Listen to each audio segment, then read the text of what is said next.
Tervist! Kuna küsitud on üsna mitu korda, et mis lante ma kasutan forellipüügil, siis ma teen teile väikse ülevaate nendest lantidest, mida ma hetkel oman, mida ma neist kasutan, kust poolt ma olen pihta hakanud, kuhuni ma olen välja jõudnud.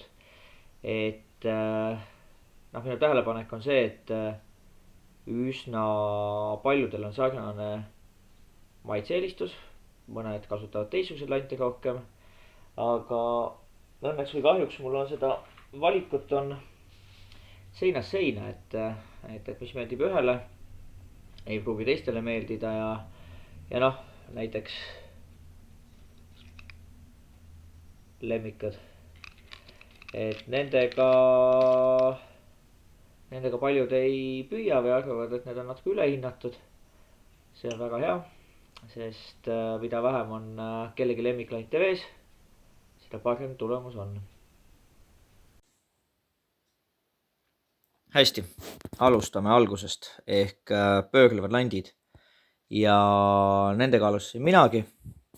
Kui ma nüüd õigesti mäletan, siis kõigepealt oli mul igasuguseid hõbedasi lante, Blue Foxist ja millest iganes peale katsetasin. Sellest valikust jäi mul oma lemmikuks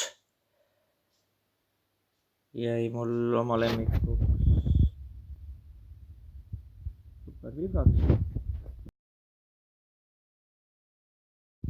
ja tuustiga just, et mulle meeldivad endal enamasti tuustiga landid, välja arvatud siis Petelotto. Petelotto lant tuustiga ei tehtagi.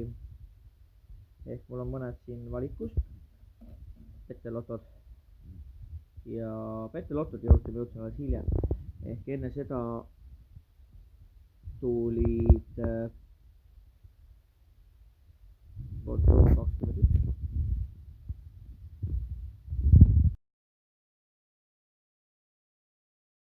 Igasugused erinevad suuremad ja väiksemad, et see on mul ainukene, mis mul alles on, see on hästi vana lant. Sellega ma olen saanud üsna palju forelli ja tegelikult ka ahvenat, et ahvenale see lant väga meeldib.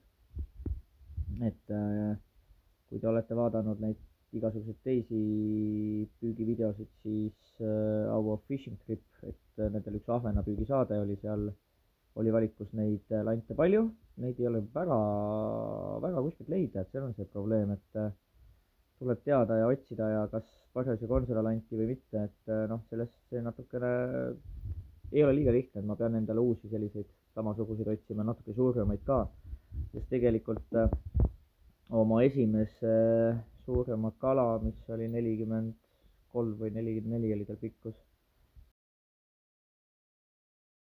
siis ma sain tegelikult tahaks öelda, et sellisega, aga see on Lucky John. Lucky John, kes keda järgi teeb, aga Pontoon 21 täiesti identne lant. Aga nüüd ma Lucky Johni kohta ütleks küll ainult halbu sõnu, et mõni ütleb, et temal toimib see paremini kui Pontoon. Aga ta on kergem, ta on selline, natukene näeb välja odav. Ta minu meelest vees tuleb kuidagi lahjemalt ja mina ei ole sellega kala saanud, et kui ma Pontoon 21-ga sain ühe päevaga 6 mõõdu forelli samasuguse landiga. Ja mõtlesin, see on elu parim lant, aga siis selle eest ma jäin ilma. Hakkasin otsima uut, ei saanud enam samasugust, siis ma avastan, Lucky Johni landid ka ja põhimõtteliselt ma praktiliselt ei ole saanud selle landiga kala. Nii et minul endal sellesse lanti usku ei ole, kuigi ma ütlen täpselt samasugune, praktiliselt natukene materjali vahe ja tulemus hoopis teine. Nüüd veel üks hästi levinud tootja ja tegelikult populaarne lant on Meps. Nii-öelda kanapasakollane on hästi levinud ja tegelikult ma olen katsetanud ja kasutanud valget. Probleem on selles, et ma ei ole ise Mepsiga praktiliselt kala saanud, et ta mängib nagu liblikas, tuleb väga ilusasti, tegelikult peaks ta meeldima harjusele, ta meeldib forellile, ja vaadates, kuidas erinevad püüdjad sellega kala püüavad, siis sellega on võimalik väga hästi kala saada, et see on mul number 3 suurus. Tegelikult olen mul see ostetud Lapis käigu jaoks spetsiaalselt ja ma olen ostnud neid igasuguseid toone, mitte väga palju, sest tegelikult jällegi, see on üks landi tootja, kelle landiga ma kala millegipärast ei saa. Ja ma ei tea isegi, milles on asi, kas ei ole piisavalt usku või isegi kui kala võtab, näiteks seesama supervivraks või pontoon, nende pöörlevatega kala tuleb ja mepsidega no ei ole mina saanud. Seega asi on rohkem püüdjas, mitte nüüd enam landis. Konkreetselt üks väheseid ja ainuke mõõdukala, mida ma olen saanud, on selle sama landiga ja see oli Lapimaal järves, see oli kilone kala, oli täitsa ilus oli. Ma panen sellest ühe pildi ka juurde. Igal juhul, kui hakata lante vaatama, siis nii mepsid, supervibraksid, Blue Foxi omad, Pontoon 21 ja mis on väga huvitav lant, tamm. Ja see on selles mõttes huvitav lant, et ma olen sellega kala saanud küll, aga väga vähe. Samas näiteks Põhja-Norras on üks järv, kus ilma selle landita no pole mõtet püüdma minnagi. Et ma olen seal katsetanud ka niimoodi, et ega mul on mõned landid kaasas olnud, nii ja naapidi ja põhikalad tulevad kõik selle landiga. Ainuke asi on see, et see on number 2, seal number 3 on parem, sest konksud on väiksed ja väikse konksuga on see probleem, et kala läheb lihtsalt minema. Et tegelikult ka nii supervibraksil kui ka sellel pontoonil, sellel on konksud väiksemad. Kala küll võtab selle lanti julgemalt natukene, kui näiteks sellist number 3 mepsi oma. Kalasi otsa tuleb, siis ta püsib paremini.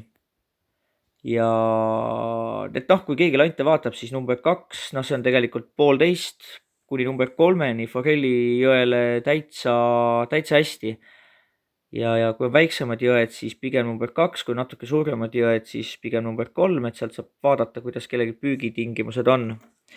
Lucky Johni kohta ütleks veel, et ma ei taha antireklaami teha, aga landi lõksud lagunevad, mingisugused krossid lagunevad, ühesõnaga kõik Lucky Johni asjad, mis olen ostnud, on väga kehva kvaliteediga olnud, et kui keegi vaatab ja mõtleb, et midagi osta, siis see on natuke närvide ja raha raiskamine. Siis pöörlevatest lantidest veel, et see on ka Blue Foxi oma ja peaks natukene meenutama või meenutab seda Petelottot olemuse pealt, aga kahjuks need landid ei mängi niimoodi nagu Petelotto omad, et ma ei teagi, kas on sellel nüüd labal on mingi probleem võrreldes Petelotto omaga, et Petelotol on selline väike selline vahva kuju, et see hakkab mängima, põhimõtteliselt nali on see, et kui on juba karp on 2 meetrit kaldast ja landid on sees, siis Petelotto landid hakkavad juba siis keerlema ja töötama, et need on hästi ägedad, aga paraku Blue Foxi oma see ei toimi, ma pole sellega vist isegi ühtegi kala saanud, et ma olen loopinud küll seda, kunagi ma ikkagi lootsin, sest on odavam natukene kui Petelotto lant. Aga sellega on kindlasti võimalik saada, et kui keegi Tartu lähedal on, tahab tasuta endale saada, siis ma selle jagan ära. Ja siis panen juurde, selle landi saab tasuta. Ja siis ma kunagi Soomest ostsin, kui ma käisin seal mingil jõel oli väga kähku kala püüda, siis ostsin poest komplekti selliseid, siis selle saab ka tasuta. Tõenäoliselt võib sellega isegi kala saada, et seal ma ei saanud midagi peale ühe väikse ahvena ja ega ma ei ole taga väga rohkem püüdnud. Hästi. Mulle pöörlev klipp läheb juba nii suureks, aga mis teha? Nii, müroneid on igasuguseid, et lant on väga, sõltub muidugi ridvast, aga väga täpse lennuga ja lant tuleb sügavamalt, ta on siuke raske, kompaktne. Siuke materjali on sisse pandud ja see lant on Lapimaas spets, et Eestis on ka, ma olen kala saanud, aga need Lõuna-Eesti jõed ja mõned Virumaa jõed on sellised, et enamasti on see lant natukene liiga massiivne. Ta tuleb natukene võib-olla sügavalt ja ta ei ole, noh, siin on valikus on paremaid lante kui see. Aga näiteks punavalge mürgon 1 aasta Põhja-Rootsis toimis väga hästi. See oli põhilant, mida kala võttis. Sellega saadi suuri kalu ja suurus ka, et mul oli endal punavalge oli väiksem. Sealt kippusid kalad otsast ära minema jälle, konksu suurus. Teistel oli natuke suurema konksuga, nemad said kalu kätte ka ja täitsa ilusaid kalu said kätte. Vot, nii et, aga see on oranž kuldse labaga on selle jaoks, et punavalget sellel hetkel ei olnud ja siis ma võtsin selle, noh, ta ka mingitel mägijärvedel on kala toonud. Kasutus saab vähe, et aeg-ajalt ikkagi ta vees käib, aga kuna jälle kala toomise osas Eestis on ta nii ja naa olnud, siis ma ei ole taga väga palju püüdnud ja mul on juba igasuguseid teisi lante, millega ma olen püüdma hakanud. No vot, ja pöörlevate osas, noh, Pettelotto.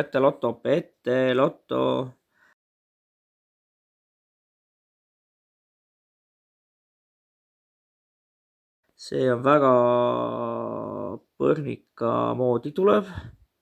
Ta kalale väga meeldib ja ta on kõige kallim neist, et ta on ka peaaegu siin, noh, ta 10 eurot ei ole, aga ta on 9 kanti ta jääb. Aeg-ajalt, kui hästi otsida, siis saab 6,5 ka. Aga pöörlevate lantide pealt tal on kvaliteetid, ta näeb lahe välja ka, tal on mängu ja kalale ta meeldib. Ja noh, kui nüüd räägime värvidest, siis see sinine Eestis selliseid toone ei soovita. See on iseenesest täitsa hea, aga pigem vaadata mingid selliseid. Aga suuruse poole pealt see on nüüd sellised landid. Selle landiga ma olen ka saanud üsna palju kala. Aga sedamoodi on igasugused sellised nagu kärjed peal, samamoodi mingi oranž kõht, must tumepruunid seljad, et mul on olnud neid, noh, ma kujutan ette, et see on mul 1/3 sellest, mis mul on Pettelottodest olnud. Ja siin mul kõige lemmikumaid enam ei ole, sest need ka ikkagi kulumaterjal, vahepeal jäävad põhja kinni, vahepeal mõni kala on ära viinud, et on otsa saanud, aga kui te otsite siis mingeid selliseid toone väiksemas suuruses ja paar lanti võiks igal juhul karbis olla, et kui rahakott kannatab ka noorematel, siis võtta üks supervibraks hõbedane, mingisugust mepsi, siis tegelikult seda ma Eestisse niisama loopimiseks ei soovita. Pontoon 21, selline, kui kuskilt leiate, täitsa vabalt 1,5, 2, 2,5, et sellised. Ja tegelikult 1, 2, 3, paar lanti sellist, võib-olla midagi nendest duublisse, et 2 tükki. Ja põhimõtteliselt on võimalik sellega juba Eestis kala püüda küll.